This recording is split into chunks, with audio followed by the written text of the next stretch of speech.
El día de hoy, jóvenes, vamos a ver un poquito de formalidades judiciales en el juicio de amparo.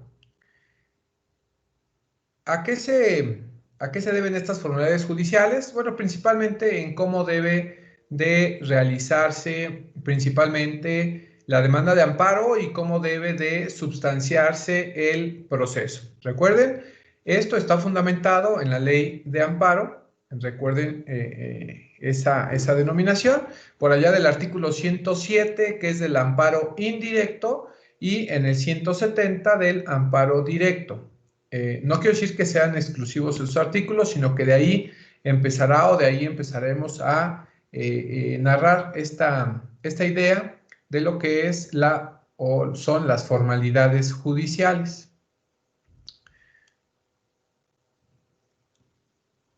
Primero, ¿cómo vamos a tramitar? ¿Cómo es que vamos a tramitar pues el juicio? Hablando del juicio de amparo.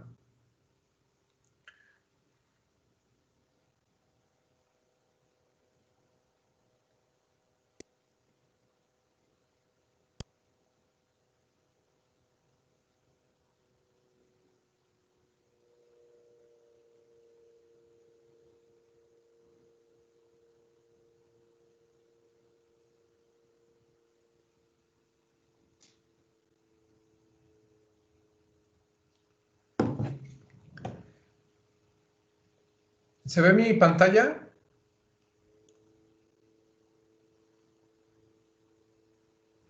Sí, profesor. Sí, profesor, sí se ve. Muchas gracias. ¿Cómo se va a tramitar este juicio de amparo? Bueno, la regulación, recuerden, del juicio de amparo está prevista en la ley de amparo y en su reglamento, en sus artículos 113 y 107 constitucional. Recuerden que la ley de amparo es reglamentaria al 103 y al 107 constitucional.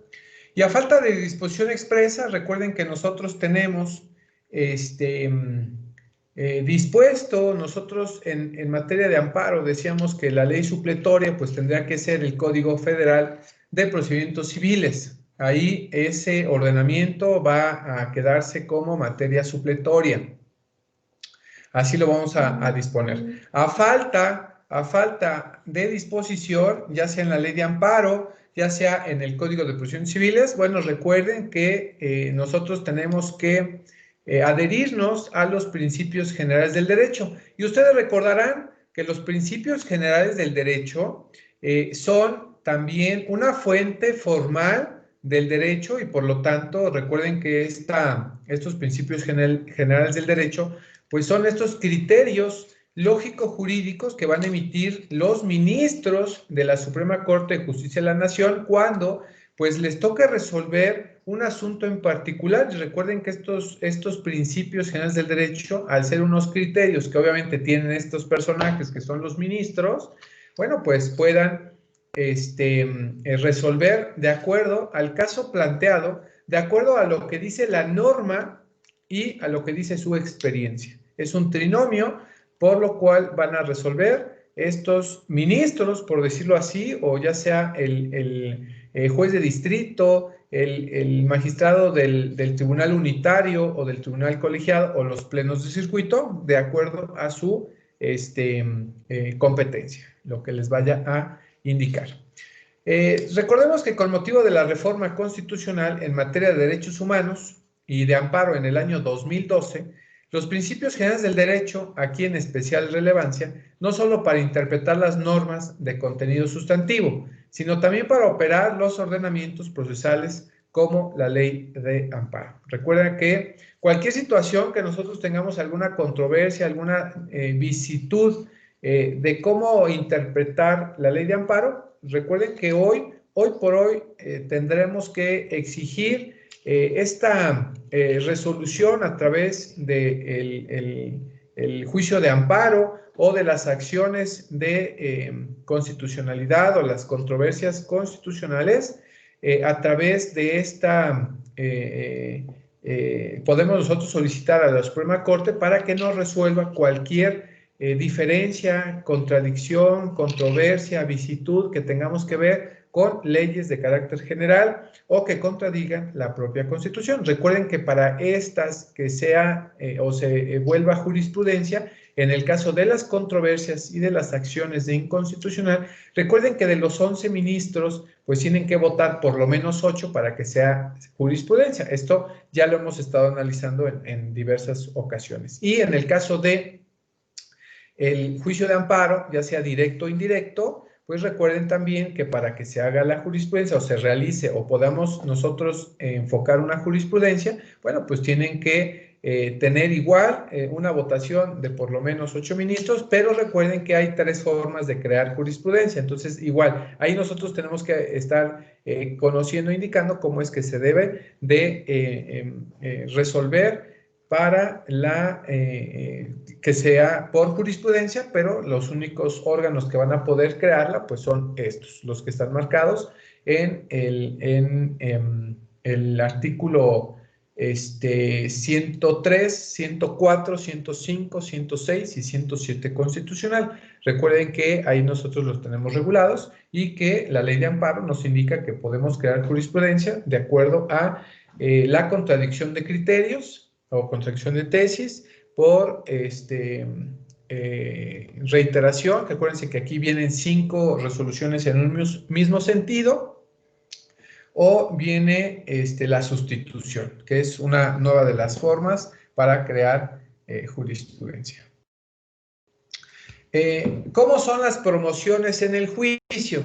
Acuérdense que la promoción, bueno, pues es esta demanda que yo tenga que promover. Ahora, por regla general, estas promociones son todas escritas, pero pueden formularse por vía electrónica mediante el empleo de las tecnologías de la información y utilizando la firma electrónica. Recuerden, actualmente, hoy ya con esta reforma del 2012 y ahora ya con las actualizaciones que nosotros tenemos en medios tecnológicos, que es el intranet, básicamente, nosotros podemos solicitar al órgano jurisdiccional competente en materia federal, en materia de amparo, pues la resolución de algún conflicto a través de el amparo o de las acciones o de las controversias constitucionales. Pero todo esto lo tengo que hacer de manera escrita.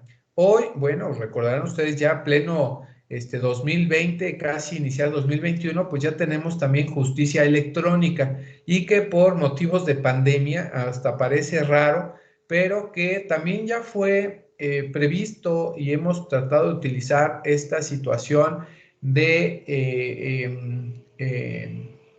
electrónicamente podamos nosotros resolver, pero para esto nosotros tenemos que tener una firma electrónica avanzada que la tenemos que solicitar al órgano jurisdiccional para que nosotros podamos tener pues una herramienta más para solicitar justicia, ¿sale? Acuérdense esto en materia de amparo, en materia de justicia constitucional, ya en materias locales, en materia de primera instancia, bueno, también recuerden que ya tenemos el tribunal electrónico, pero en pandemia únicamente fueron casos urgentes como pensiones alimenticias o que tenga que ver con el interés superior del menor. Eso es algo sí importante, y en materia penal pues eran muy reducidas, no había asistencia de personas, únicamente prácticamente el juez, secretario, ministerio público, el abogado, el imputado, nada más. Era muy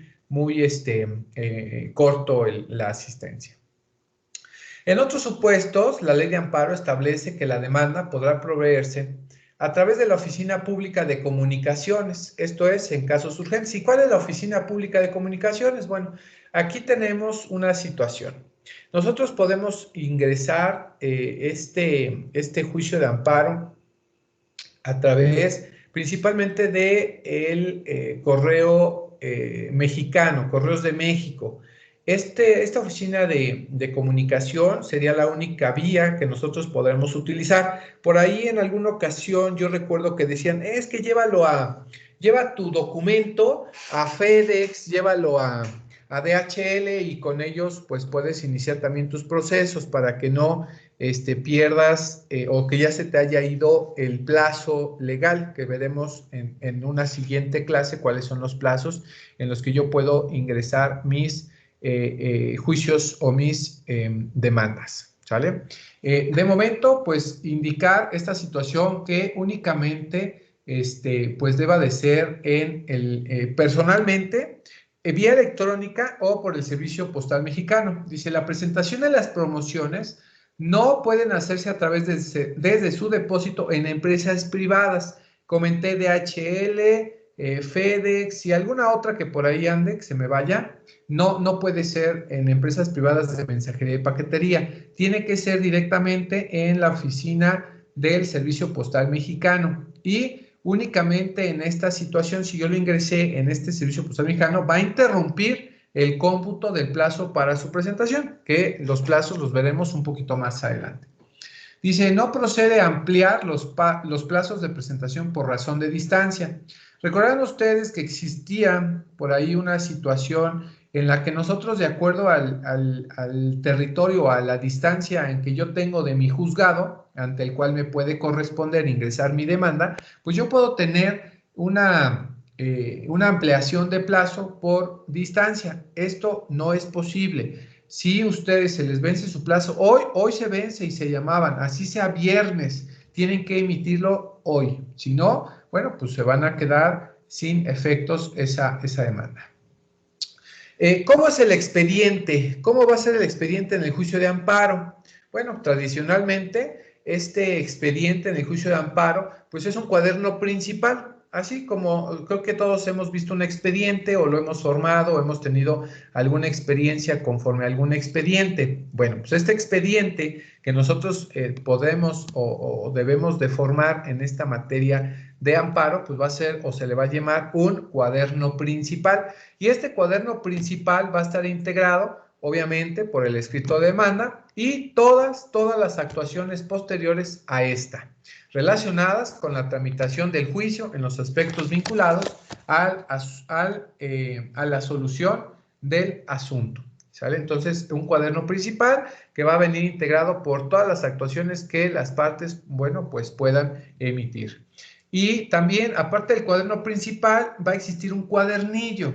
Este cuadernillo se va a llevar por cuerda separada. Cuando decimos que es un cuadernillo por cuerda separada, es que es un pequeñito fojas, unas pequeñitas ahí, como si fuera un expediente, pero es muy cortito, muy pequeñito, porque a lo mejor estamos llevando a cabo un incidente. Recuerden que nosotros podemos tramitar incidentes, por ejemplo, el que aquí les pongo, el incidente de suspensión de alguna situación. Bueno, pues estos incidentes o estas tramitaciones especiales se deben de llevar por separado, pero pues debe de ir en el mismo expediente. Abren la portada, lo ponen ahí, no va pegado, no va pegado en la misma o cosido en el mismo expediente, porque no tiene que ver con el asunto principal, son cuadernillos. Y ojo, si las resoluciones, ya hablando de la resolución del amparo, o sea, ya estableciendo una sentencia en materia de amparo, y nosotros vamos a impugnar a través de estos medios de impugnación, que igual veremos un poco más adelante, estos medios de impugnación, estos recursos o estos medios de impugnación que nosotros vamos a pues a tramitar en contra de la sentencia de esta resolución final de este amparo, bueno, pues estos incidentes o estos medios de impugnación los vamos a llevar por un cuaderno llamado TOCA, ¿sale? Cuando nosotros ya tenemos una sentencia del amparo y nosotros queremos impugnar esa sentencia en el amparo, bueno, pues vamos a tramitar un medio de impugnación.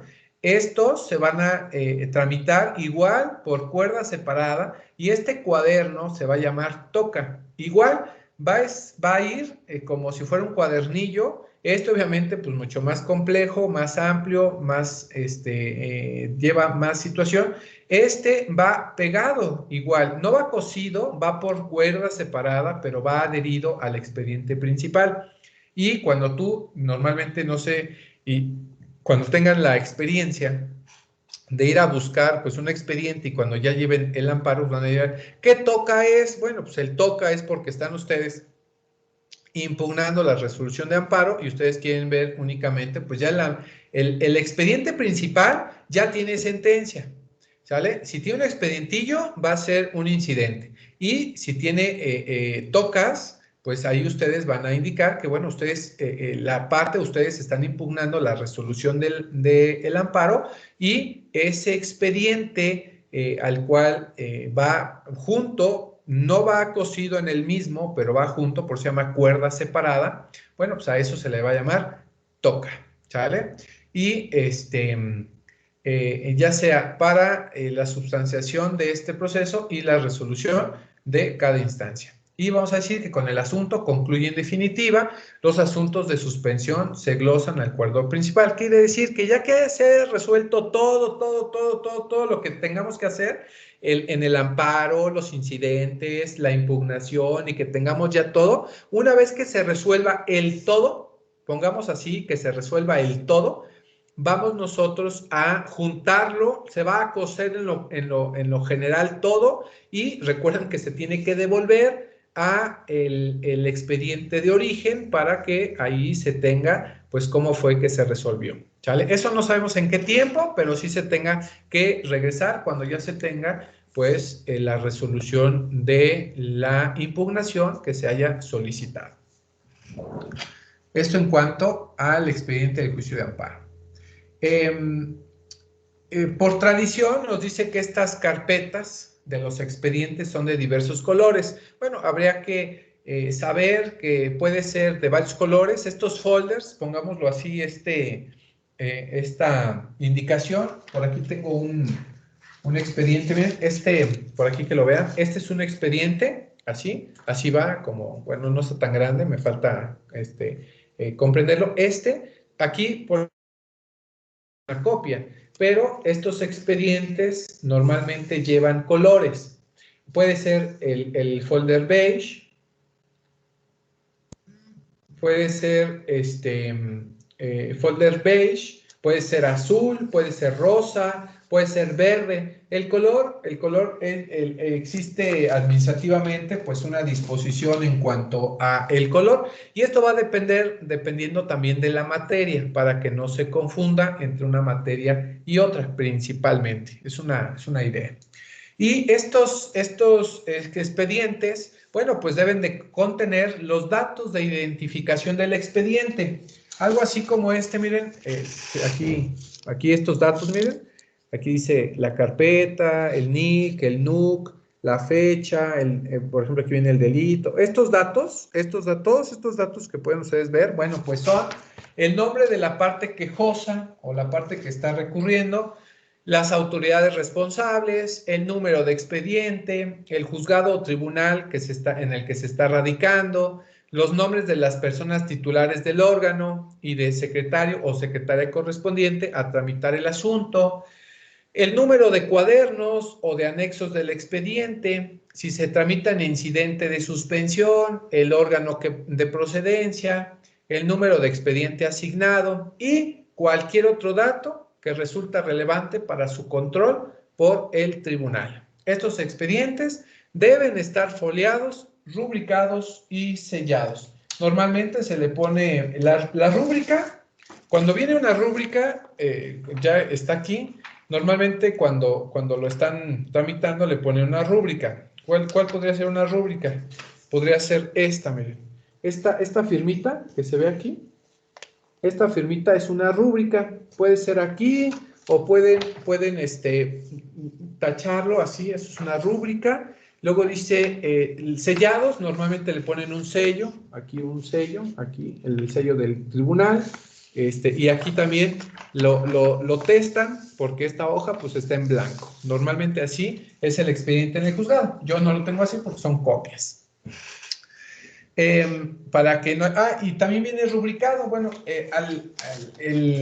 cuando viene foliado, en el expediente para indicar qué foja es, bueno, pues normalmente se le pone aquí en la parte de arriba un numerito. Aquí arriba le ponen 1, 2, 3...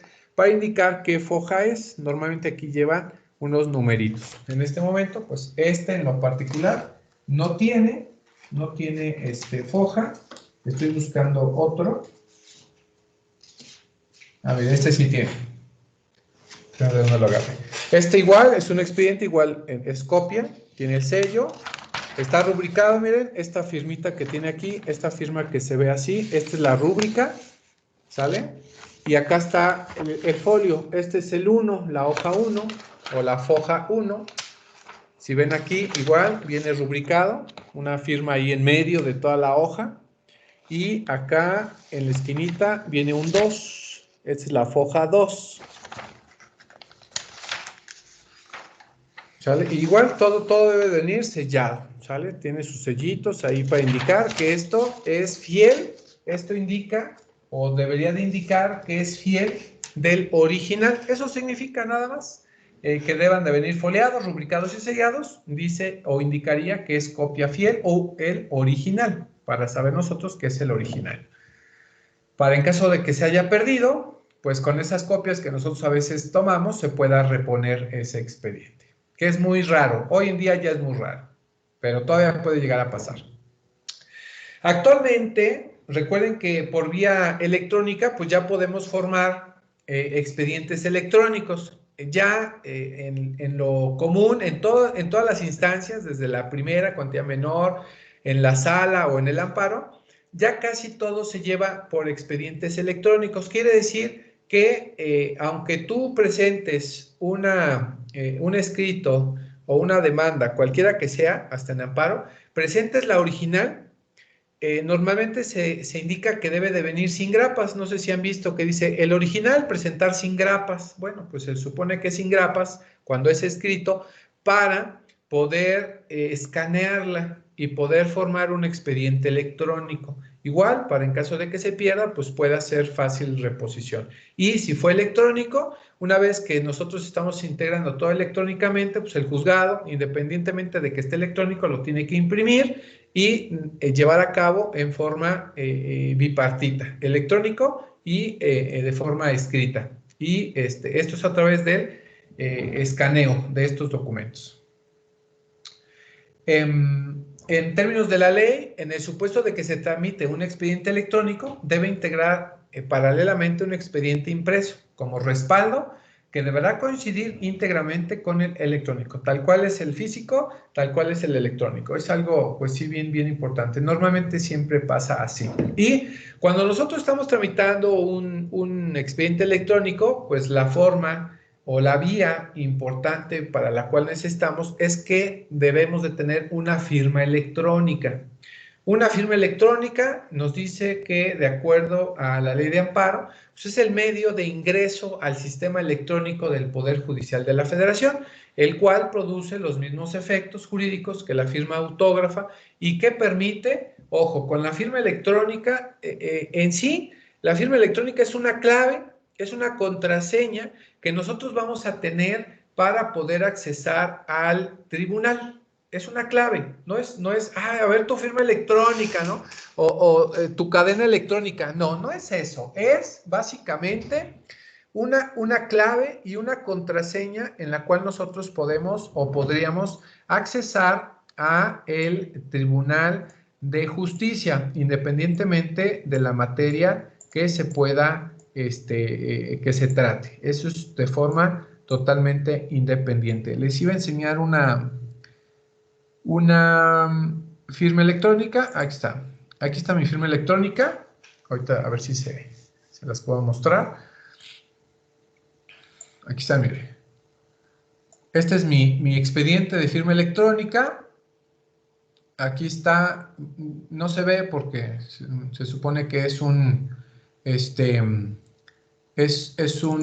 un formatito que no se ve. Miren, aquí está que dice exe. Bueno, pues esa es la clave y ya yo tengo la contraseña para poder ingresar. Y bueno, tuve que ingresar pues muchas cosas para poderse activar esta firma electrónica y que con esta nosotros podamos accesar a la justicia alternativa o justicia electrónica.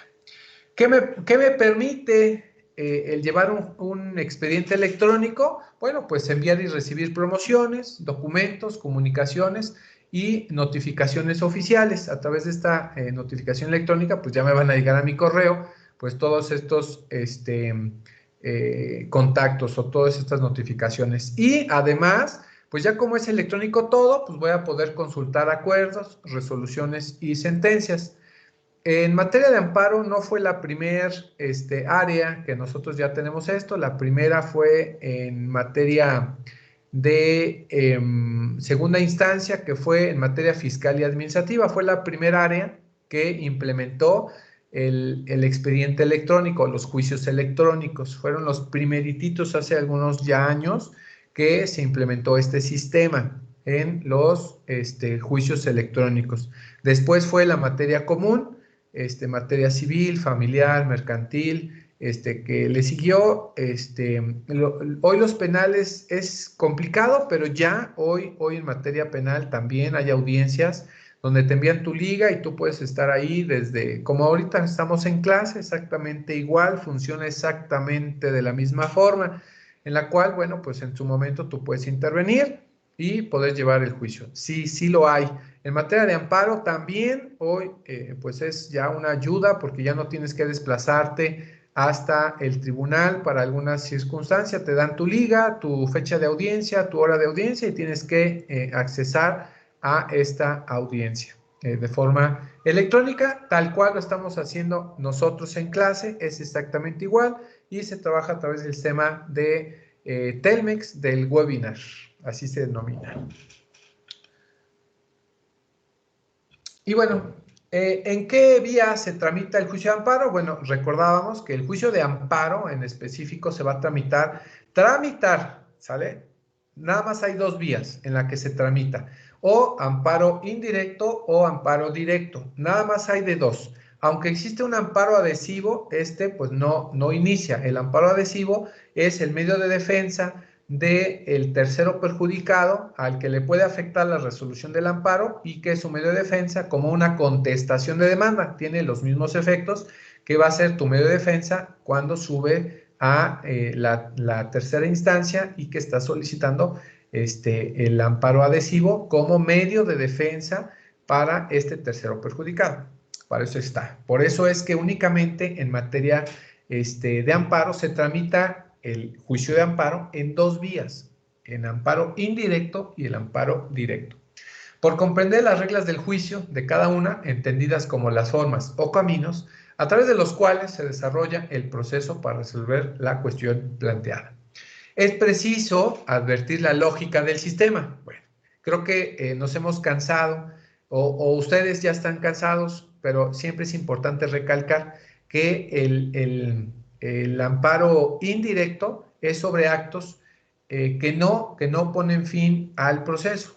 Cualquier acto que no ponga fin tendrá que ser en materia indirecta y en materia directa, por eso se llama amparo directo, porque va directamente contra esta resolución que pone fin al proceso o contra esta sentencia que pone fin al proceso. Recordemos y que veamos la clase pasada esta diferencia. Es distinto una resolución que pone fin al proceso contra la sentencia definitiva, que igual pone fin al proceso, pero son totalmente distintos. Entonces indica que en el caso de que esté poniendo fin a un proceso, una resolución o una sentencia, pues tenga que ser en materia de amparo directo, así tal cual.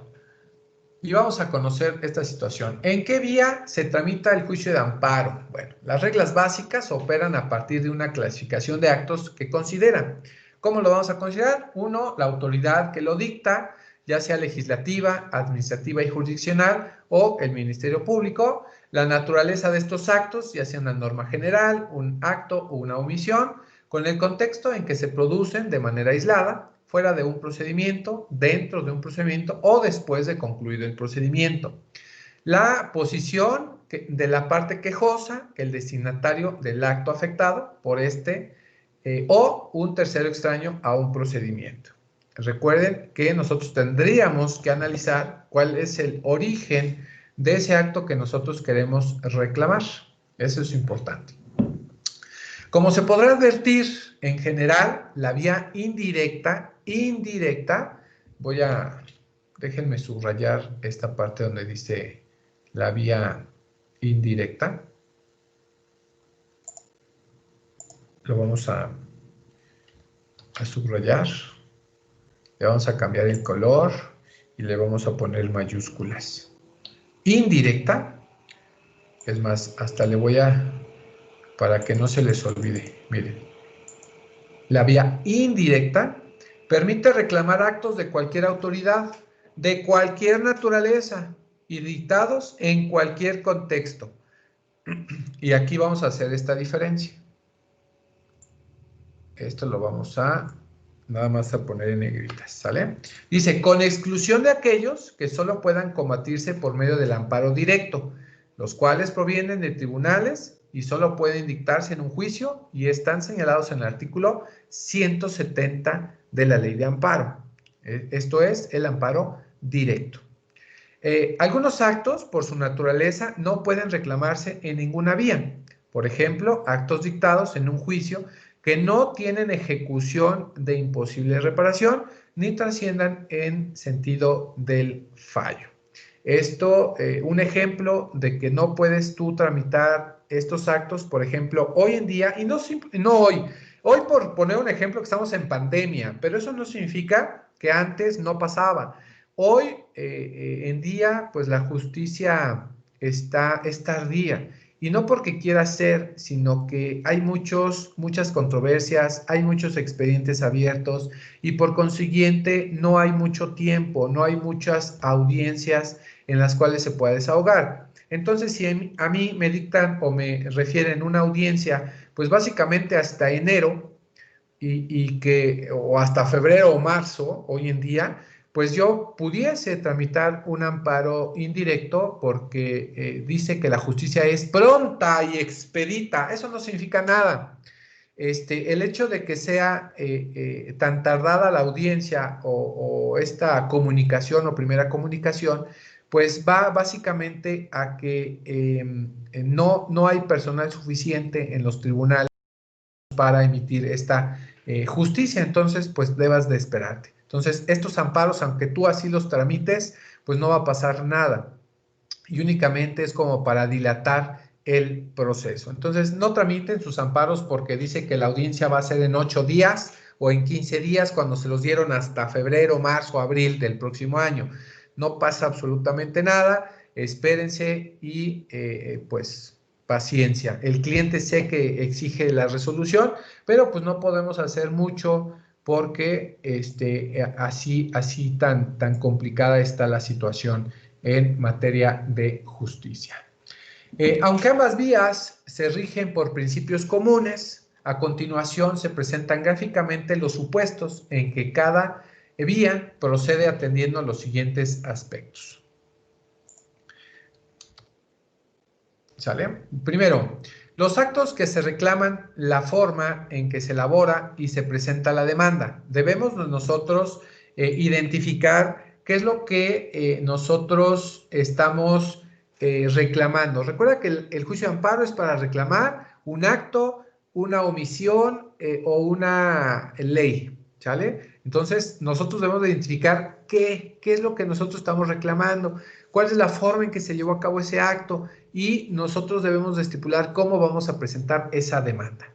Siguiente, el órgano jurisdiccional que conoce el juicio o que conoce del juicio. ¿Cuál es la autoridad? Recuerden que tenemos jueces de distrito, tribunales unitarios, tribunales colegiados, los plenos o la Suprema Corte. ¿Qué autoridad es la que va a conocer de este juicio?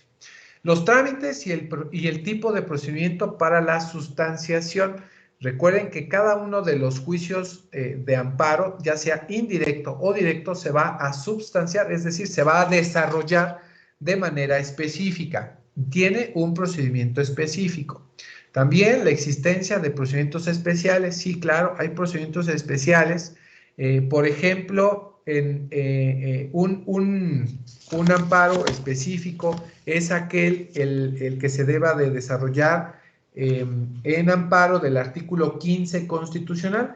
el artículo 15 constitucional, hago lectura específica, dice, no se autoriza la celebración de tratados para la extradición de reos políticos, ni para la de aquellos delincuentes del orden común que hayan tenido en el país donde cometieron el delito la condición de esclavos, ni de convenios o tratados en virtud de los que alteren los derechos humanos reconocidos en esta Constitución y de los tratados internacionales del que el Estado mexicano sea parte.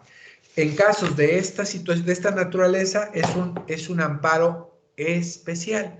Entonces, indistintamente, aunque se lleve directo o indirecto, tiene una tramitación especial, este artículo 15, específicamente de tratados internacionales, hablando en su especificidad, ¿sale?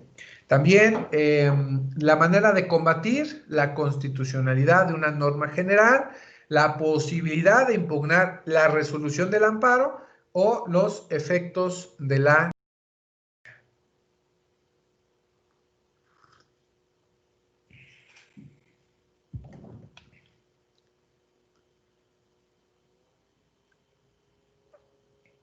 Ahora, específicamente vamos a ir señalando el amparo directo contra el amparo indirecto. El artículo 107 nos habla específicamente del amparo directo.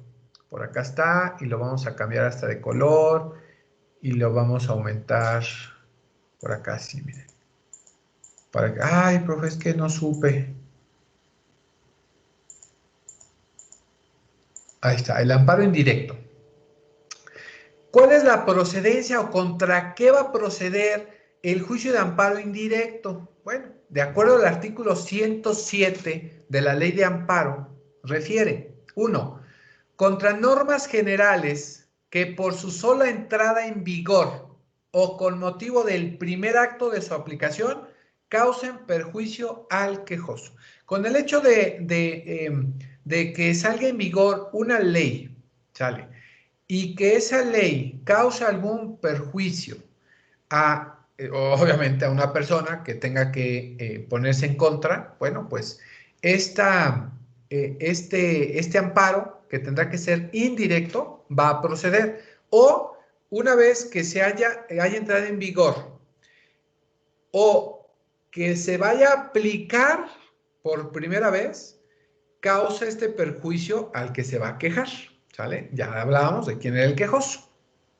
Esa es una procedencia. 2, contra actos u omisiones que provengan de autoridades distintas de los tribunales judiciales, administrativos o del trabajo. Aquí estipula las autoridades, obviamente, administrativas del Poder Ejecutivo, ¿sale? No solamente del tribunal, sino también de la administración pública. Recuerda que también puede realizar actos.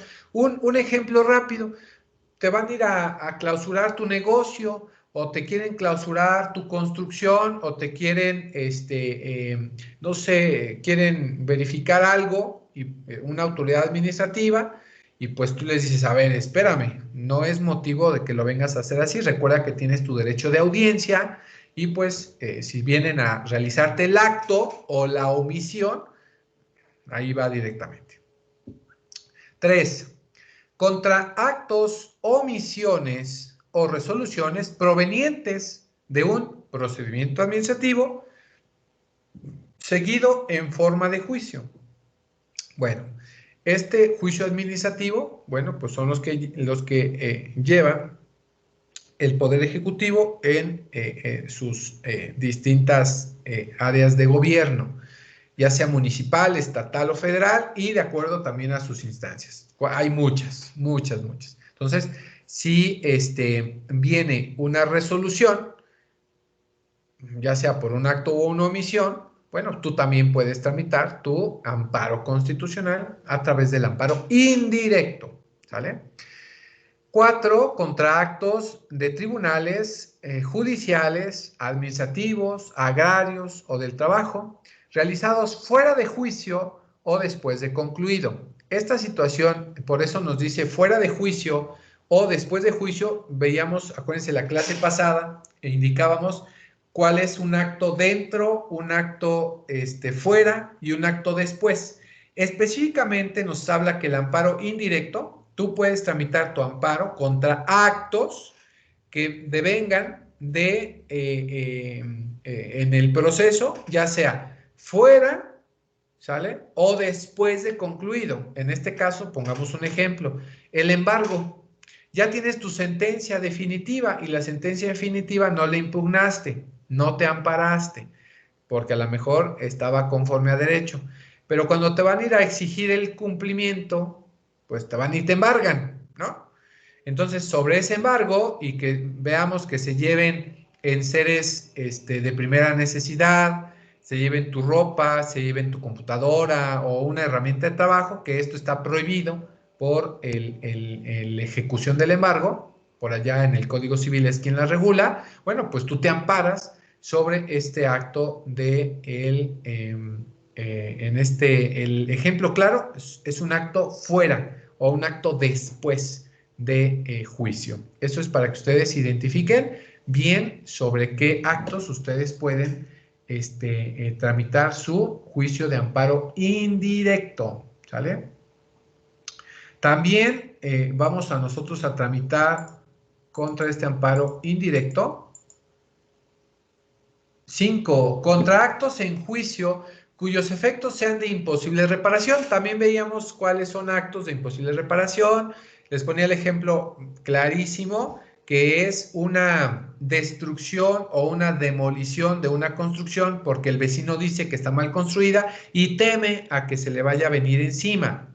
Derivado de esta situación, nosotros podemos identificar que pues si van a hacer la demolición, van a destruir la construcción, pues es de imposible reparación, porque aunque me quieran reparar, pues no va a pasar, no va a lograrse esta construcción tal cual estaba por alguna situación, entonces pues yo voy y me amparo directamente para que no exista pues ningún problema. 6. Contra actos dentro o fuera de juicio que afecten a personas extrañas.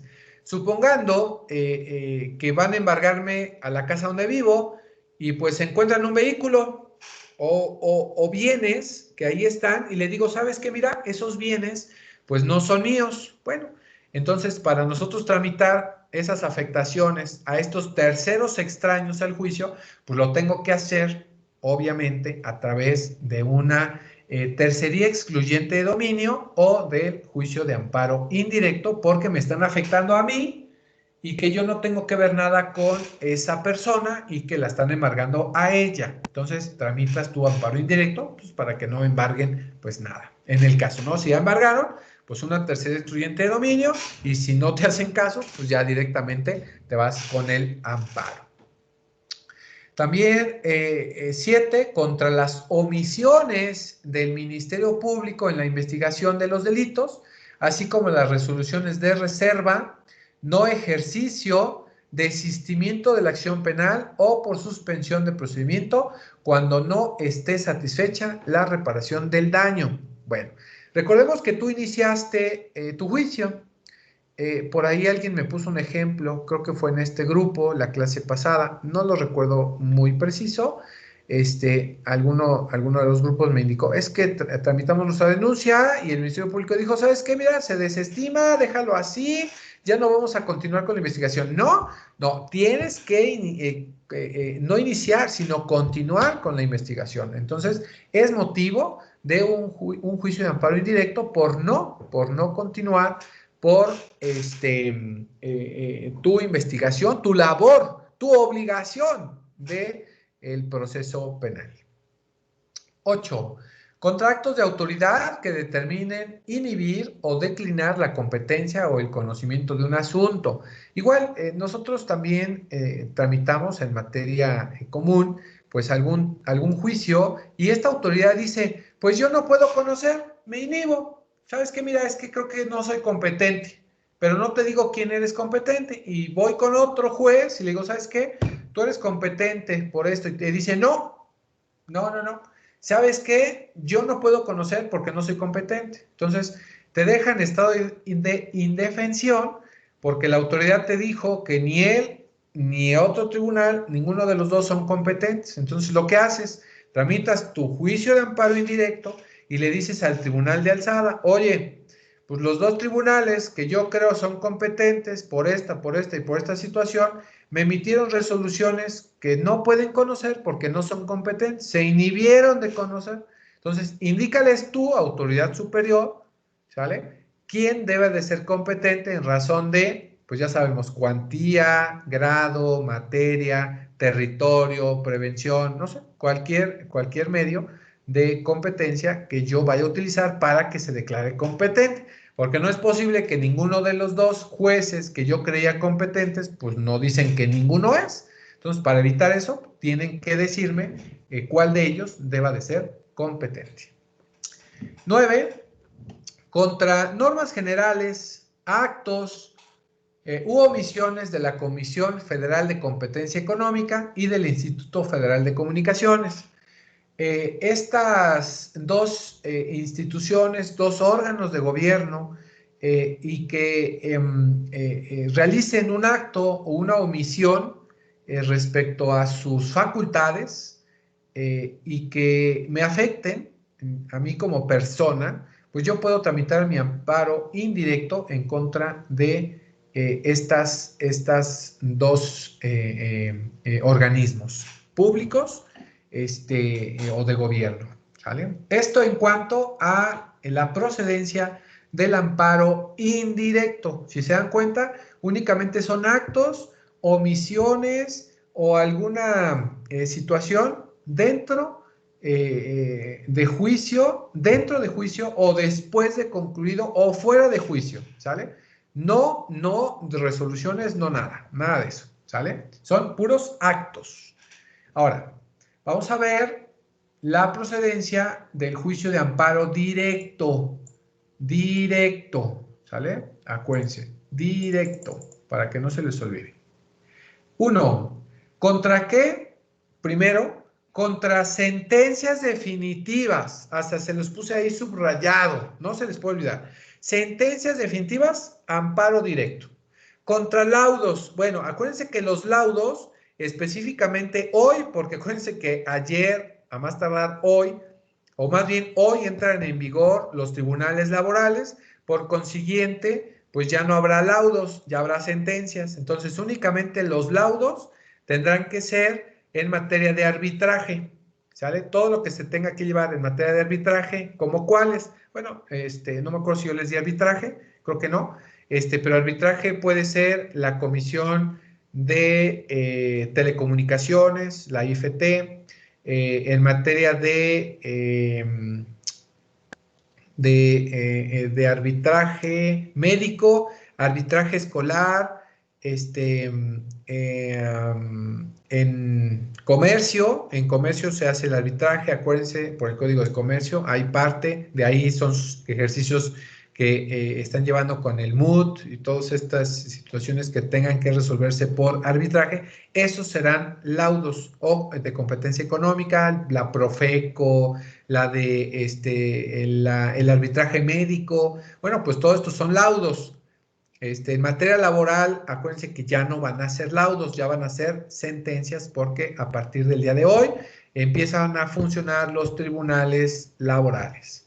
Y todas aquellas en esta fracción del 107 contra todas aquellas resoluciones que pongan fin al juicio. Nosotros ya analizamos que es distinto una sentencia definitiva a una resolución que ponga fin al proceso. Una cosa es una sentencia definitiva que sí puso fin al proceso, pero también existen otras resoluciones que ponen fin al proceso, como la denegación de la apelación, que te denieguen la apelación, es una resolución que pone fin, porque ya no hay más, ya no hay otra cosa, entonces tramitas tu amparo directo.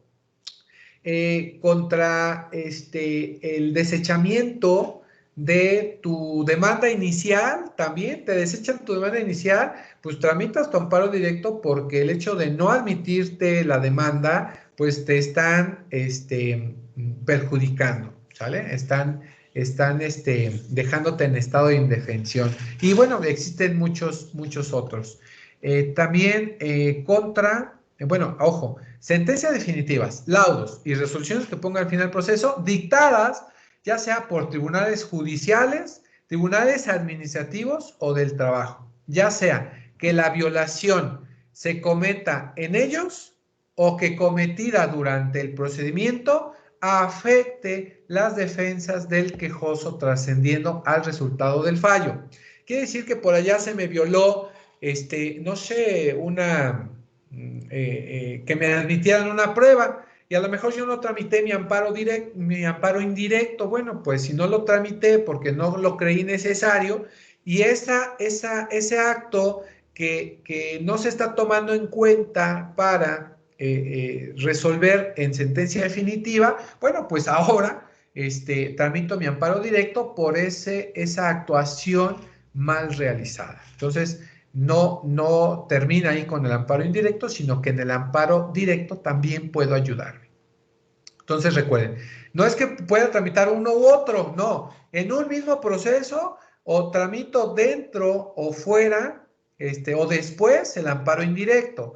Y contra la sentencia, que esa es específicamente en un punto, esta sí deba de ser el amparo directo. ¿Sale? Entonces, en un solo proceso puedo tramitar distintas cosas, ya sea amparo directo o amparo indirecto, dependiendo en qué momento nos encontremos, ¿sale? Para que no diga, es que puedo tramitar uno u otro. No, es uno y otro dependiendo cuál sea el acto que yo quiera reclamar, ¿sale? Se entenderá por sentencia definitiva o un laudo los que decidan el juicio en lo principal. Esto en cuanto a la sentencia definitiva. Y recuerden que las resoluciones que ponen fin al juicio, las que sin decidirlo en lo principal, lo den por concluido. Recuerden, esto ya lo habíamos comentado en una clase anterior.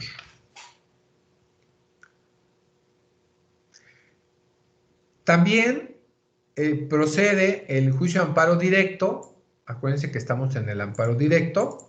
Procede contra sentencias definitivas y también resoluciones, ojo, que pongan fin al juicio dictadas por tribunales de lo contencioso administrativo, cuando éstas sean favorables al quejoso. Para el único efecto de hacer valer conceptos de violación en contra de normas generales aplicadas. Entonces, sí, hay una resolución, me afecta al quejoso, pero por no haberse tomado una ley, una norma, o que esa norma o esos conceptos de violación de esa norma me están afectando, por lo cual, pues, se emitió una resolución, pues, en ese sentido, que vulnere un derecho por contradecir una ley general. Hablando de la ley general, pues que esté afectando la Constitución.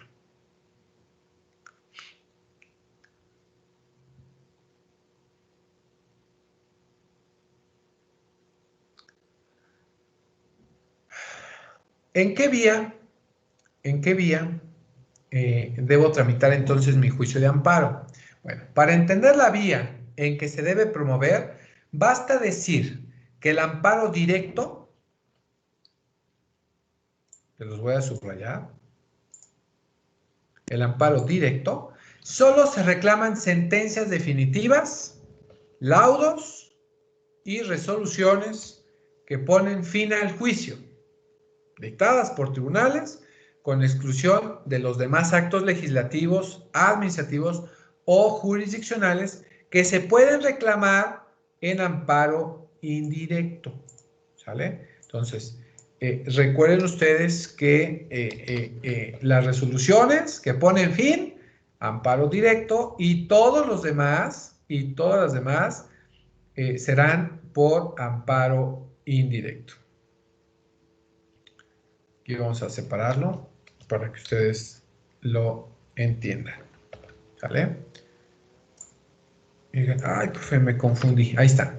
En ciertos supuestos, cuando se reclama la falta o la ilegal emplazamiento como tercero extraño y se reclama todo lo actuado en el juicio, pues no se ha comparecido al mismo, procede la vía indirecta. Acuérdense, son actos, ¿sale? Nosotros como terceros perjudicados y por no habernos notificado, bueno, pues va a proceder la vía indirecta. Debe observarse que algunos temas pueden plantearse en amparo directo o indirecto según la naturaleza procesal de la resolución de que se trate. Por ejemplo, dejen ahí, se lo separan. Por ejemplo, la denegación de la condena condicional, si se resuelve en la sentencia definitiva, debe combatirse en amparo directo. Si es un incidente, puede proceder la apelación y luego el amparo indirecto o la apelación de una ley local que es inconstitucional al proveer el arraigo, ¿vale? Entonces, ustedes deben de analizar bien qué amparo va a proceder, ¿sale? Para que no haya confusión. Más allá de estas diferencias técnicas entre ambas vías, debe considerarse que la óptica del Tribunal de Amparo es distinta, según se trate de una vía o de la otra. En el amparo directo, las partes, vamos a por aquí. En el amparo directo, las partes que han sido oídas por un tribunal que se presume independiente e imparcial y de acuerdo con las formalidades que debieron darle oportunidad de defenderse con plenitud, entonces el objeto de este tipo de amparo es salvaguardar precisamente la independencia, la imparcialidad y el debido proceso. De modo que de descubrirse alguna anomalía, el resultado deberá ser devolver el asunto al tribunal responsable para que haga valer las cosas bien, ¿sale? Entonces, debo yo identificar qué es lo que yo quiero, ¿sale? En cambio, en el amparo indirecto, las partes se hallan frente a la autoridad legislativa, administrativa o judicial y aún no han sido oídas ni vencidas en juicio, de modo que su estado de indefensión puede ser crítico, sobre todo tratándose de los actos que no previenen de la sede judicial cuando la parte quejosa enfrenta al poder público gubernamental. En relación, está marcada por una relación de marcada desigualdad. Acuérdense, amparo directo o amparo indirecto. En este caso, el indirecto.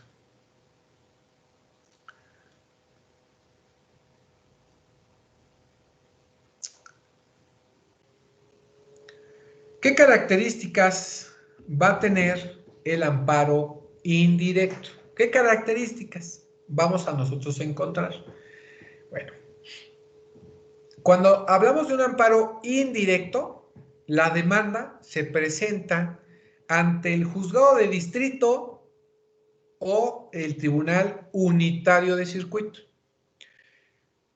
Y tenemos que observar las excepciones del artículo 15. El artículo 15.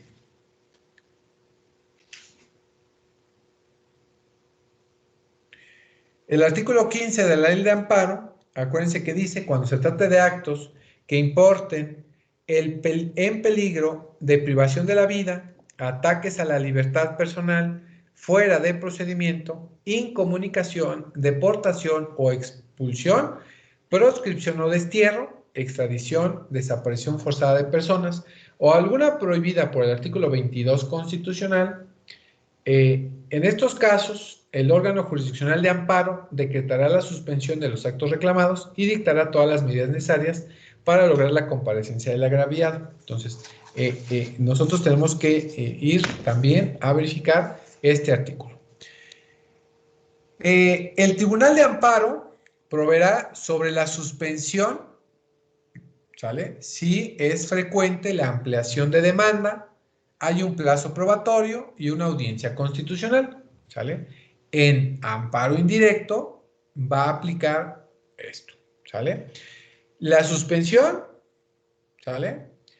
la ampliación de la demanda, la existencia de un plazo probatorio, o sea, para ir a ofrecer pruebas y desahogar pruebas, y su audiencia constitucional. Esto en amparo indirecto. Cuando haya una sentencia, ¿sale?, de amparo directo, esta puede ser recurrible. Y existen recursos para impugnar actos durante el juicio y después de concluir. La sentencia de amparo puede tener otros efectos, además de dejar insubsistente el acto reclamado, que es lo que estamos combatiendo. Dejar insubsistente, pues, ese acto reclamado. Y en su caso de amparo contra normas generales, protege a la parte quejosa en contra de una aplicación futura. Esto cuando estamos en contra de normas generales. Y si se reclaman omisiones de alguna norma o de actos de cualquier autoridad, excepto de los tribunales consistentes en laudos, sentencias definitivas y resoluciones que ponen fin al juicio, ¿sale? Como amparo directo.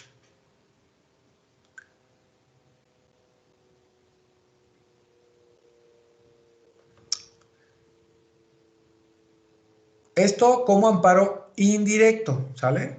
No se les olvide, directo. Es más, hasta se los voy a cambiar de colorcito. Y les vamos a poner así, para que no se les olvide. Indirecto, porque ¿qué va a pasar con el amparo directo?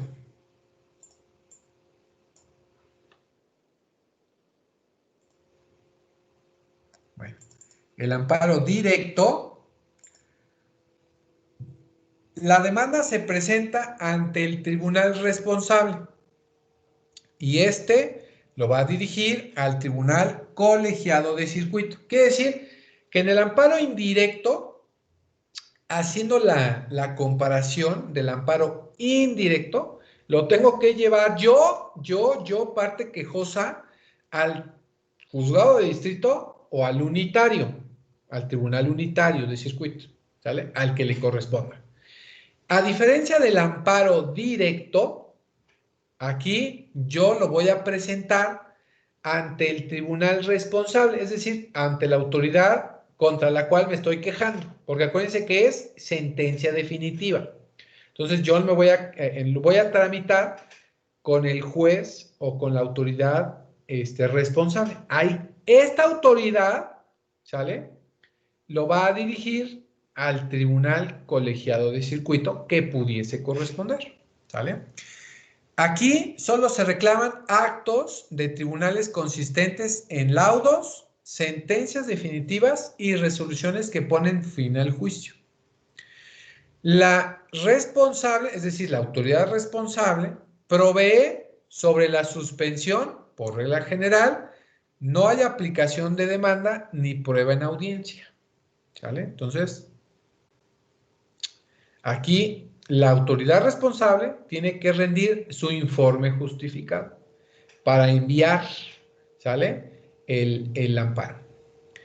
El efecto natural de la sentencia, una vez que haya habido sentencia en el amparo, es dejar insubsistente el acto reclamado y ordenar que se emita otro conforme a ciertos lineamientos.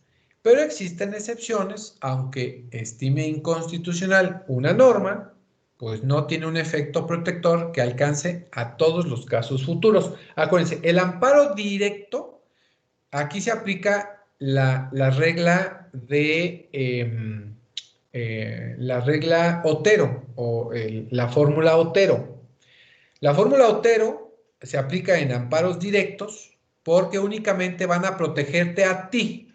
A ti que tramitaste tu juicio de amparo directo, únicamente te protege a ti, no protege a nadie más, ¿sale? Como un amparo indirecto contra una norma. Si es inconstitucional o es controversia constitucional, se aplica para todos siempre y cuando reúnan sus 8 votos. Si no, únicamente te protegerá a ti. Fórmula Otero, ¿sale? Y hasta que se crea jurisprudencia, acuérdense que amparos directos, hasta que se crean 5 por reiteración, contradicción o sustitución, se aplique a los demás, sino únicamente a ti. ¿Sale? Por regla general, sus sentencias no son recurribles, salvo que aborden ciertos supuestos de constitucionalidad de normas generales e interpretación directa de la Constitución y de derechos humanos. Entonces aquí, no puede recurrir esta sentencia definitiva del amparo directo solo si afecta la constitucionalidad o derechos humanos, pudiésemos irnos a una o a otra instancia. El amparo directo se aproxima más al modelo de casación, es decir, al mecanismo por el cual se revisa la legalidad de la sentencia de un tribunal, aunque además permite el planteamiento de temas de constitucionalidad solo en el capítulo de conceptos de violación. Cuando estamos nosotros como nuestro concepto de violación sea, pues acuérdense, un derecho humano.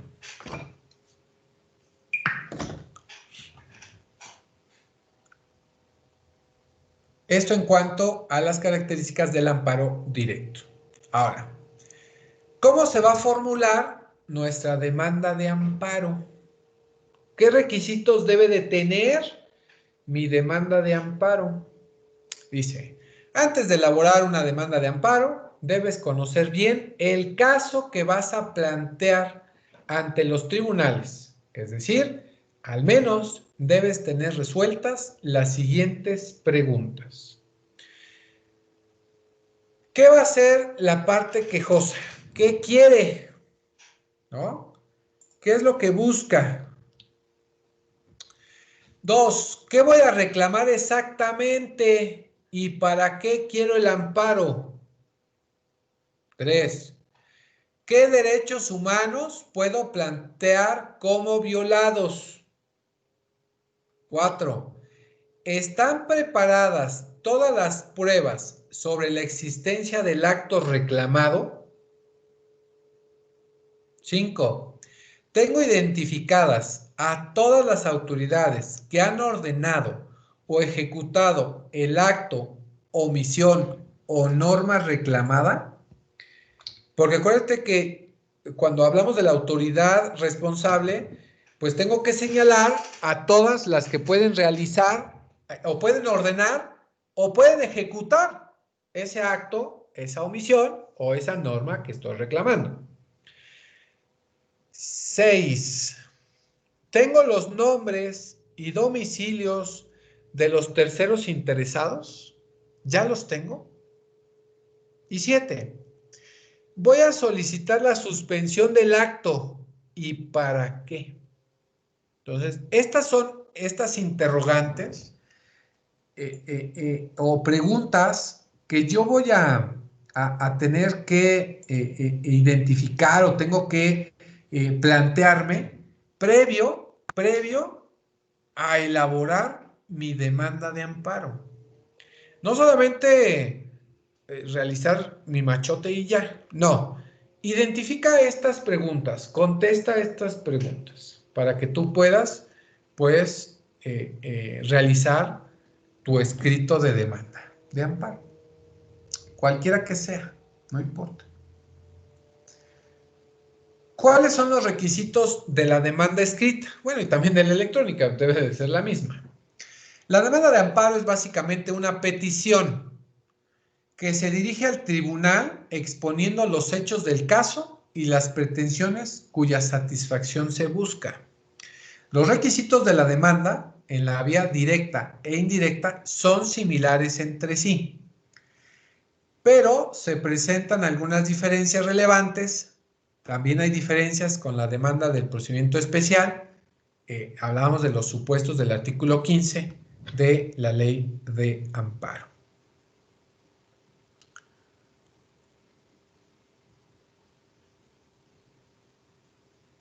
Vámonos primero a ver los requisitos de la demanda de amparo indirecto.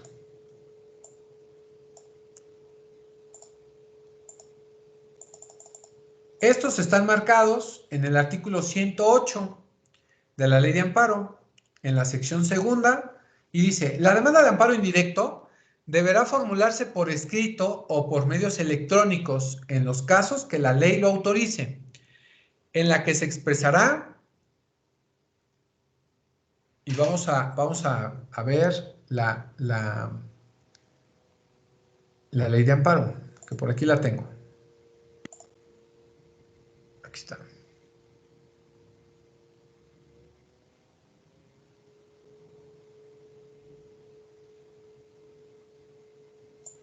Ley de amparo.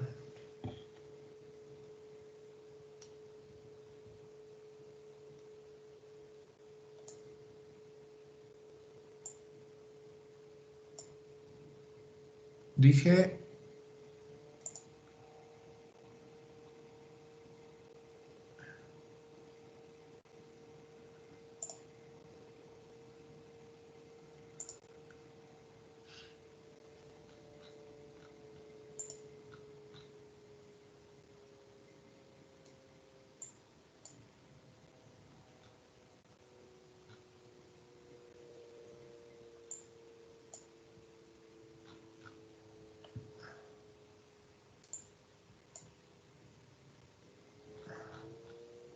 ...108, aquí está.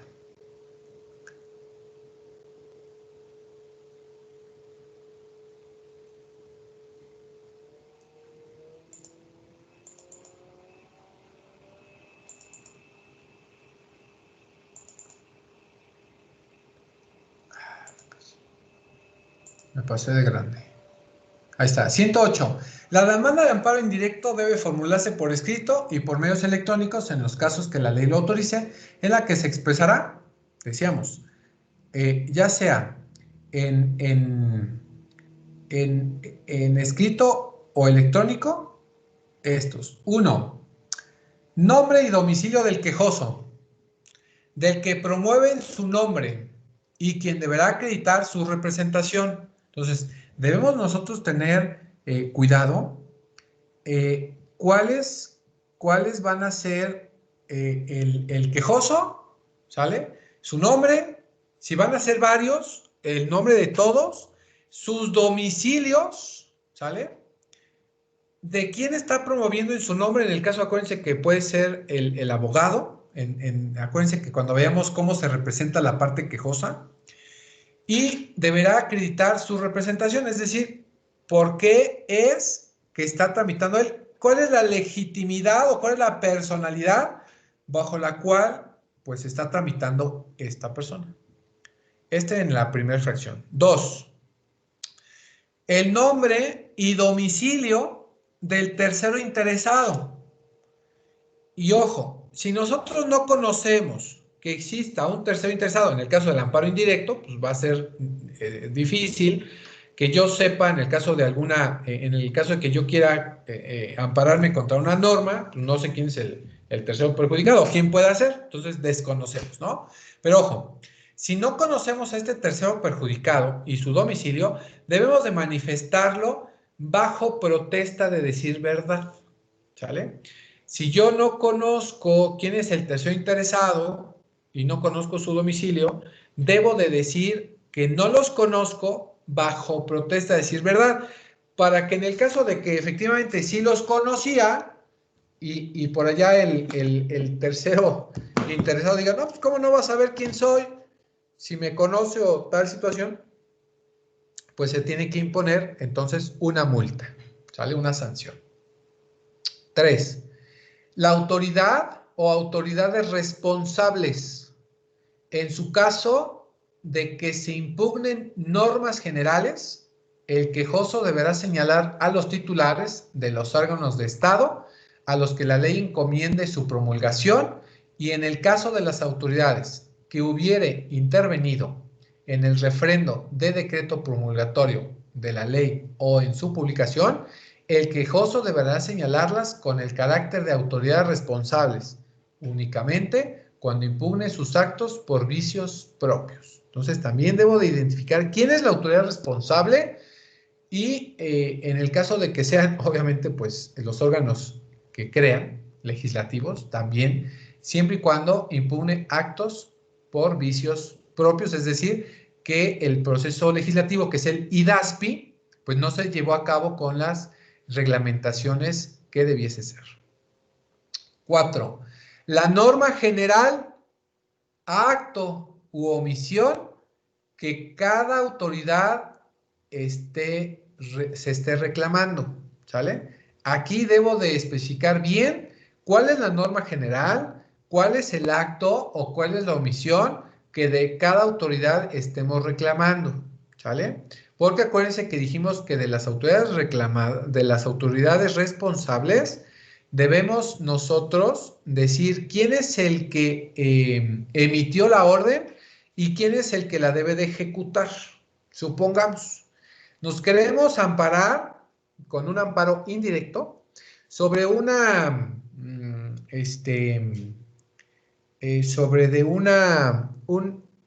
auto de detención, ¿sale? Vienen y me quieren detener.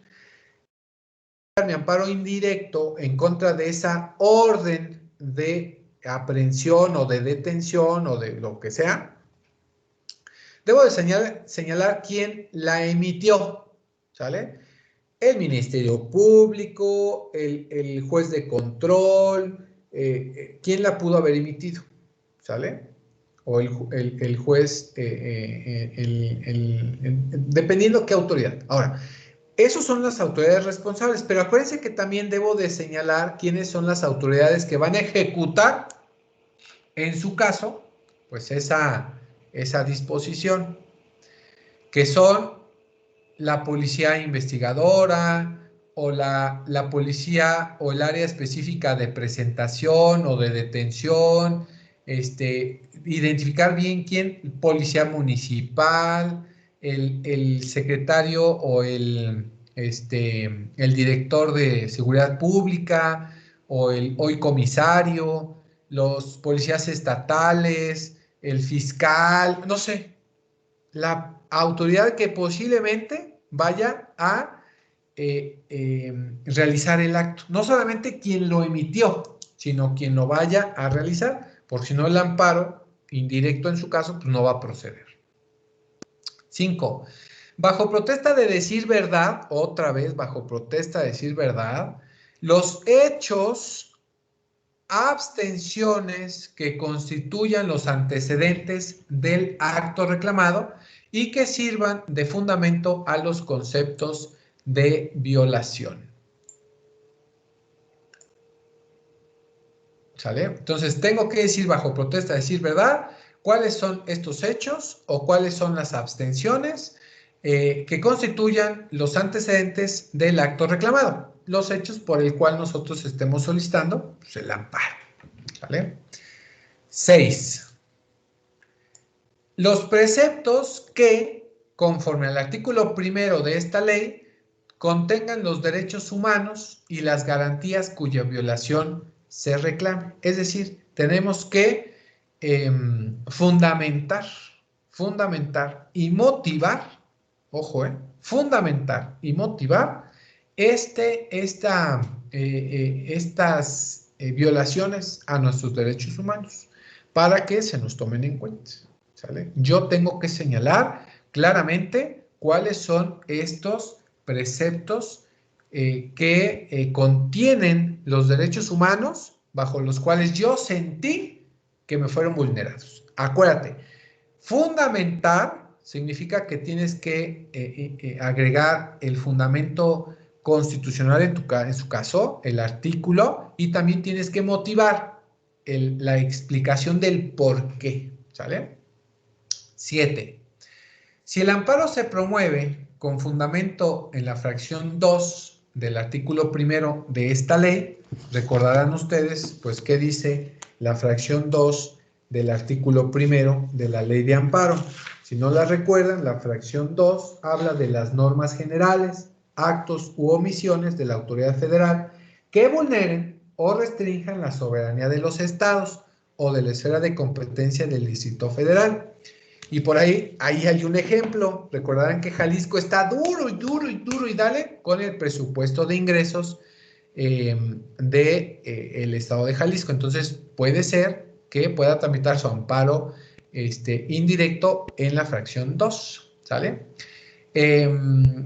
Dice, deberá precisar la facultad reservada a los estados o otorgada, en este caso a la Ciudad de México, que haya sido invadida por la autoridad federal. Si el amparo se promueve con apoyo a la fracción 3, y recuerden que la fracción 3 es al revés, de los estados que vulneren una facultad exclusiva de la Federación, se señalará el precepto de la Constitución General de la República que contenga la facultad de la autoridad federal que haya sido vulnerada o restringida. Esta es la fracción 7. La fracción 8, los conceptos de violación, ¿sale? Tengo que indicar cuáles fueron los conceptos que me hayan violado, ¿sale? ¿Por qué considero yo que me fueron violados estos o este derecho? Para yo poder tramitar mi amparo directo, ¿sale? Decíamos que existía una tramitación especial. Acuérdense que la había comentado 2 o 3 veces antes. La tramitación especial de este amparo indirecto, en el caso del artículo 15 de esta ley, que habla de principalmente extradición, secuestro, privación de libertad, y etcétera, deberá expresar, basta reclamar únicamente el acto reclamado, la autoridad que lo hubiese ordenado, si fuere posible, la autoridad que ejecute o trate de ejecutar el acto y, en su caso, el lugar en que se encuentre el quejoso. En estos supuestos, la demanda podrá formularse por escrito, por comparecencia o por medios electrónicos. Este último caso no se requerirá de firma electrónica. Recuerda que en esos casos, hasta un menor de edad, recordemos que es quien puede realizarlo. Y no es necesario hacerlo por escrito, con la asistencia, dice ahí, por comparecencia o por medios electrónicos, más que suficiente. ¿Sale? Ahí lo dejo. Con esta demanda, en el caso que analizamos, con la demanda se exhibirán copias para cada una de las partes y 2 para el incidente de suspensión, siempre que se pidiere y no tuviere que concederse de oficio. Esta exigencia no será necesaria en los casos de la demanda se presente en forma electrónica, bueno, pues porque no es necesario presentar copias para traslado. Principalmente las copias, acuérdense que son para traslado. Y si ustedes tramitaron su demanda por escrito y pusieron como autoridad responsable a 15 autoridades, recuerden que deben de poner una copia para cada una de las autoridades que ustedes están disponiendo como autoridades responsables. Eso es siempre importantísimo, importantísimo. El órgano jurisdiccional de amparo, de oficio, mandará a expedir las copias cuando el amparo se promueva por comparecencia, por vía telegráfica o por medios electrónicos. Los mismos que en asuntos del orden penal, laboral, tratándose de los trabajadores, cuando se pueda afectar intereses de menores o incapaces. ¿Qué quiere decir? Que no importa que tú mandes tus copias de traslado. Si es en estas materias, el tribunal de oficio deberá ordenar sacarlas para tramitar sus notificaciones a las autoridades responsables, solamente en estas materias.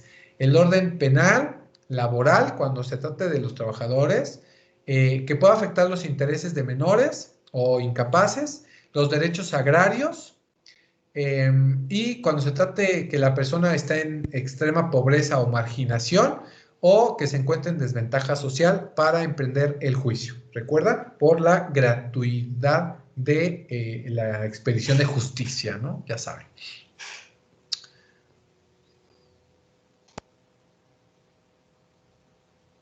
Bueno, esto en cuanto a los requisitos de la demanda de amparo indirecto, ¿sale? Indirecto. Y cuando hablamos del amparo directo, esta no está en el 107 o 108 que leímos, ¿no?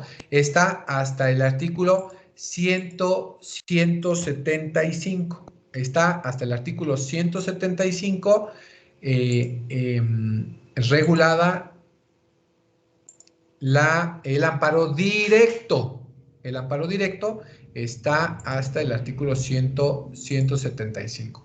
Y vámonos directamente hasta el 175, que no está tan lejos. Está por aquí, el amparo directo.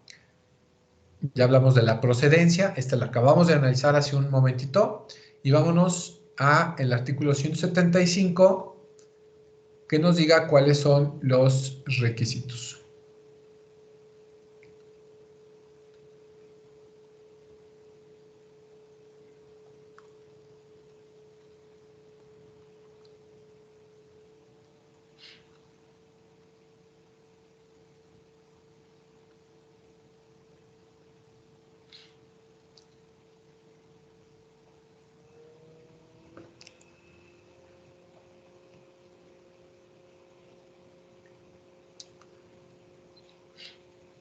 Dice la demanda. La demanda de amparo directo deberá formularse por escrito. En él se expresarán: 1. El nombre y domicilio del quejoso y de quien promueve su nombre, algo muy similar. 2. El nombre y domicilio del tercero interesado. 3. La autoridad responsable. 4. El acto reclamado. Aquí, cuando se impugne la sentencia definitiva, laudo o resolución que haya puesto fin al juicio por estimarse inconstitucional la norma general aplicada, ello será materia únicamente del capítulo de conceptos de violación en la demanda, sin señalar como acto reclamado la norma general, debiéndose llevar a cabo la calificación de estos en la parte considerada de la sentencia. 5. La fecha en que se haya notificado el acto reclamado al quejoso o aquella en que hubiese tenido conocimiento del mismo. Esta fecha es súper importante bueno, además, porque acuérdense que viene un plazo de prescripción para la tramitación del amparo. Entonces, siempre es importante mencionar la fecha. 6. Los preceptos que conforme a la fracción primera del artículo primero de la ley contengan los derechos humanos cuya violación se reclame. Entonces también tengo que señalar pues esta situación. 6. 7. Los conceptos de violación. ¿Sale? Los conceptos de violación. Y como dijimos, esta demanda de amparo deberá presentarse por conducto de la autoridad responsable, que es con la que nosotros nos estamos quejando. En contra de esa es la que nosotros debemos de presentarla, con copia para cada una de las partes. La presentación de la demanda ante autoridad distinta de la responsable no interrumpe, ojo, no interrumpe los plazos que para su promoción establece la ley. Ahí está bien clarito. Si tú no presentaste ante la autoridad con la que te estás quejando, acuérdate que es contra la sentencia que ella emitió, y la presentas ante cualquier otra, no te va a interrumpir el plazo para la prescripción. Entonces, es un dato, ¿sale? Para que, ay, ¿dónde la tengo que presentar? No, es ante la autoridad ante la cual te estás, vas a reclamar la sentencia, laudo o acto que ponga fin o resolución que pone fin al juicio, ¿sale? Esos son los requisitos. ¿Cuáles son los datos más relevantes? Bueno, si se dan cuenta, pues es algo muy similar. Pongo del lado izquierdo de su pantalla el amparo indirecto y del lado derecho el amparo directo. ¿Se dan cuenta? Pues es algo muy similar. El amparo indirecto, el juzgado de distrito o tribunal unitario de circuito que nosotros vamos a tramitar, porque nosotros tenemos que ir a dejarla hasta allá tenemos que ir a dejar. Porque pues, ante esa se dirige y en el amparo directo, pues es el tribunal de amparo al cual se dirige la demanda. No hay problema, tengo que señalar, pues, obviamente, el tribunal colegiado, porque pues, a esa le corresponderá resolver. Pero recuerda que la tenemos que integrar ante la autoridad responsable. El nombre de su representante y cómo se va a acreditar es algo igual para ambas. El nombre de los autorizados en términos del artículo 12 de la ley de amparo. En este caso no es requisito, pero se recomienda, lo mismo que para el amparo directo.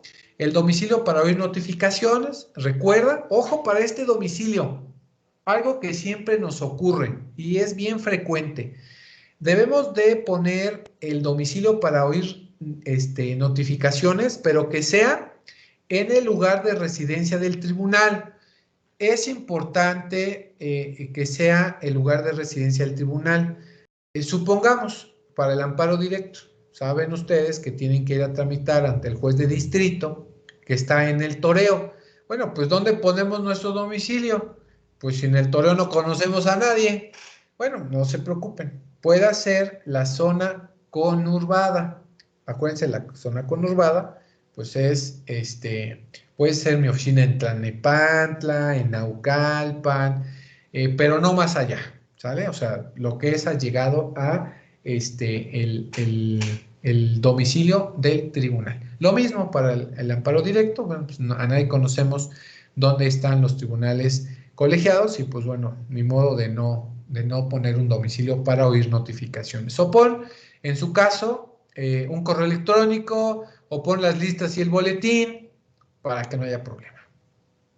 En el caso de que no pongas un domicilio cercano, pues la autoridad te va a decir mismo, derivado a que el domicilio no es en la zona conurbada o en el lugar de asentamiento del tribunal, pues se dispone que será por lista y boletín. Entonces tendrás que estar pendiente de las listas y boletín para recibir notificaciones. Si son dos o más quejosas, la designación de un representante común, bueno, esto sucede para cualquier etapa, cualquier materia, cualquier instancia. Si son dos o más quejosos los que están solicitando el amparo, pues un representante de ambos para no estar oyendo a las dos partes, con uno solo más que suficiente. Y esto sucede para todos. El nombre y domicilio del tercero interesado o declaración bajo protesta de decir verdad, que bueno, se desconoce de su existencia. Esto para evitar llamar o para evitar la reposición del procedimiento, pues debo de señalar el domicilio, el nombre y domicilio, o decir que no lo conozco, y esto pues, procede para las dos vías. La denominación completa y correcta y domicilio de todas las autoridades, o en el caso que sea el particular responsable que tenga intervención en los actos reclamados como autoridad. Esto sucede exactamente igual, y en el amparo directo existe otra salvedad. Dice, en tanto las que emitieron la sentencia, laudo o resolución que pone fin al juicio, como todas las que van a ejecutarlo. Acuérdense, ahí vuelvo a recalcar, cuando hablamos de un amparo directo, debo de señalar como autoridad responsable a dos, y no solamente porque sean dos, sino a todas las que emitieron el acto, como a todas las que van a ejecutar el acto.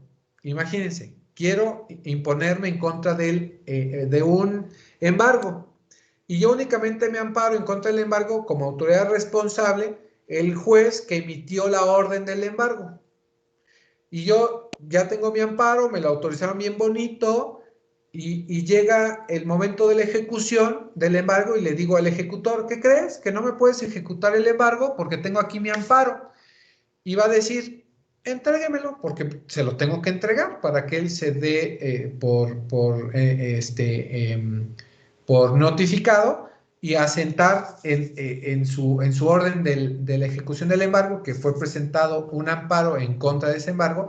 Imagínense cuando lo esté leyendo como autoridad responsable y diga, ah, tu autoridad responsable es el juez que emitió la resolución. Sí. Ah, bueno, pues como yo no soy el juez y soy el ejecutor y yo no estoy dentro de estas autoridades como responsables, bueno, pues yo sí te lo puedo ejecutar porque el amparo únicamente es en contra del juez, no en contra del ejecutor. Entonces, con permiso, y se lleva a cabo el embargo. Por eso es que tenemos que tener bien en cuenta quiénes son estas autoridades y mencionarlas a todas. ¿Sale? Este es el otro ejemplo en el caso de un embargo y no señalar pues, a todas las autoridades. También tengo que tener una descripción precisa del acto, omisión o norma reclamada. Precisa, tal cual. Porque acuérdense que, pues si no la tengo bien precisa, no me la van a autorizar.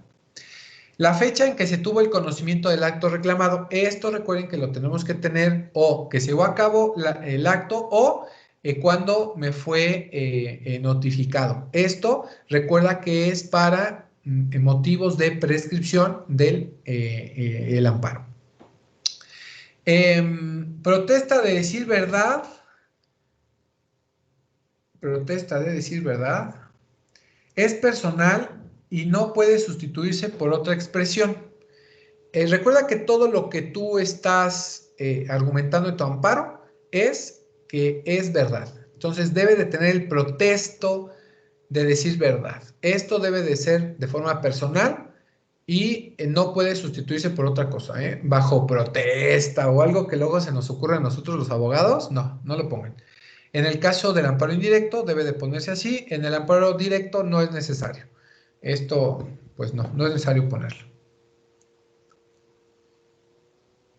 Siguiente, los antecedentes del acto, omisión o norma reclamada. En el caso del amparo indirecto, pues tengo que narrar estas circunstancias, estos hechos por los cuales yo estoy requiriendo el amparo indirecto, y en el caso del amparo directo, pues no es necesario, porque pues estoy reclamando la resolución. Pues estoy reclamando la resolución, más no un acto, una omisión, que son totalmente distintas. Con el hecho de decir que estoy reclamando la resolución, más que suficiente, no necesito indicar pues, por qué estoy reclamando la resolución, ¿no? En el caso de los antecedentes, como los famosos hechos, ¿no? En caso de falsedad, en el amparo indirecto, pues tiene una sanción, ¿sale? Ya que nos toque ver sanciones y ya las habíamos comentado. También, siguiente, los preceptos violados o los conceptos de violación, debo de señalarlos precisos y concisos en los dos tipos de amparo. La facultad invalidada en los supuestos del artículo primero, fracción 2 y 3, en el caso de la, del acto, omisión de la autoridad, o en el caso de vulnerar, en el caso de amparo indirecto, pues tengo que mencionar esa facultad que no debiese ser, pero que la está haciendo. En el caso del amparo directo, pues no es necesario.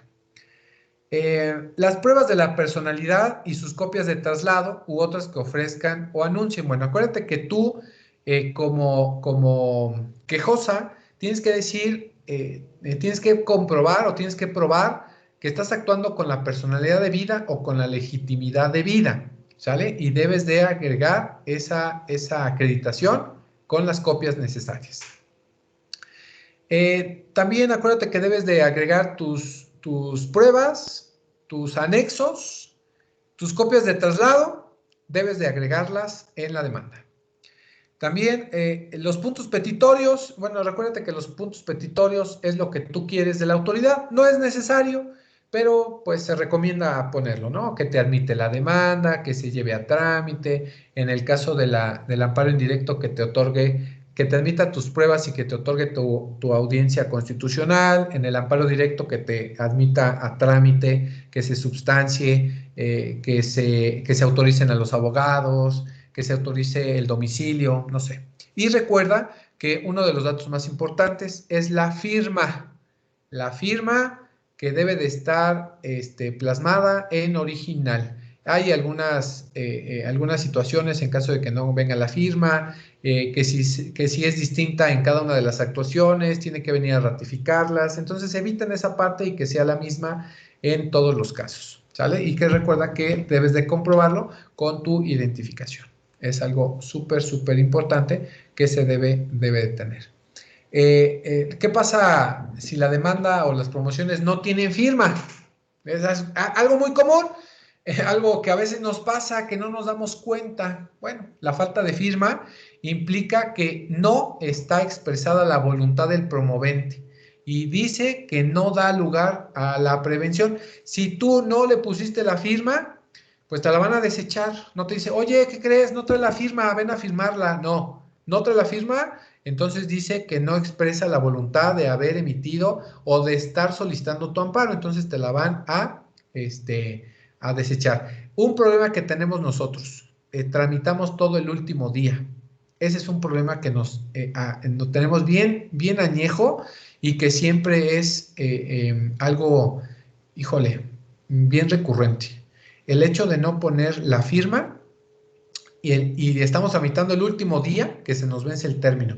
¿Qué pasa si no tuvimos la precaución de revisar la firma y estamos en los últimos días? Bueno, pues tenemos un problema y muy grande, porque no nos lo van a prevenir, nos lo van a desechar y ¿qué creen? Pues ya no vamos a tener tiempo para volverlo a tramitar, porque ya se nos vencieron los plazos. Tenemos que tener esta situación. En amparo directo, esta falta puede subsanarse si la firma no está en la demanda, pero si aparece en el escrito con el cual se presenta la demanda ante el tribunal responsable. Algo muy recurrente que pasa en los juzgados de distrito o en los tribunales unitarios o colegiados es que cuando tú presentas la demanda, el acuse de recibido es intercambiado por el original. Algo que también bien común, nada más firma el original y los acuses nos llevamos sin firma, no pasa nada, tómala cuando te das cuenta que el acuse se vino con la firma y todo lo demás se fue sin firma. Se puede subsanar solamente en amparo directo, solo si se demuestra que la copia pues venían las firmas, ¿sale? Pero solamente, es algo que, híjole, bien complicado. Firmen todo en original, no pasa nada. Firmen todo en original para que no haya problema. Si en el curso del juicio se demuestra que la firma es falsa, también es que firmó el abogado y no supo cómo firmó. Si se demuestra que es falsa, no podrá subsanar ni tampoco convalidarse. Se desecha y se llamaba, ¿sale? Firmen todo de forma personalísima, no tengan problema. Si no sabe firmar, pues pongan la huella digital, ¿sale? No hay problema, la huella digital y una rúbrica de la persona que está convalidando, que quien es el quejoso, pues está poniendo la huella, no pasa absolutamente nada, ¿sale? ¿Qué pasa si la firma que sí está, o sea, que sí obra en el expediente, sí está, pero es distinta a otra, que firmó en otra comparecencia o en otra promoción o en otra actuación? Bueno, se requerirá a la parte promovente para que comparezca a reconocer esta firma y se le va a percibir de los delitos que puede incurrir. Acuérdense que pues, a veces el abogado hace magia y firma todo. Entonces, bueno, pongamos atención. Si persiste la diferencia que esté notoria entre la firma que dio lugar al requerimiento y las firmas asentadas en la diligencia del reconocimiento, el juez de oficio podrá ordenar el desahogo de una prueba pericial caligráfica para indicar si es la firma o no es la firma y nada más está firmando por firmar el abogado u otra persona. Entonces, tengan esa situación. Bueno, aquí vamos a dejarle, jóvenes, esta clase. Estamos hablando, acuérdense, de las formalidades.